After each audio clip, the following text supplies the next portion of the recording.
জিয়াউর রহমান সাহেব প্রধানমন্ত্রী ছিল কে? সাহাবী। সে কে ছিলেন? কথা বলেন না কেন? রাজাকার। সে সবচেয়ে বড় রাজাকার ছিল।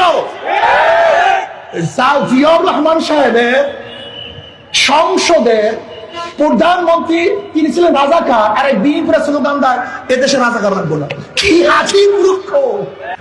আওয়ামী লীগের তো বিএনপির উপরে ক্ষোভটাই ছিল এই যে জিয়াউর রহমান সাহেব রাজাকারদের প্রতিষ্ঠিত করেছে, অথচ আজকে নিজেদের বিরুদ্ধে নিজেরা স্লোগান দিচ্ছে।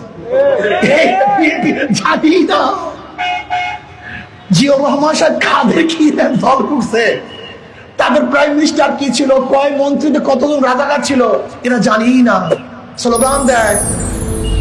শোনেন, যে স্লোগান ছিল আওয়ামী লীগের, সেই স্লোগানগুলি, কথা বলেন না কেন, যে স্লোগান ছিল আওয়ামী লীগের সেই স্লোগান কার?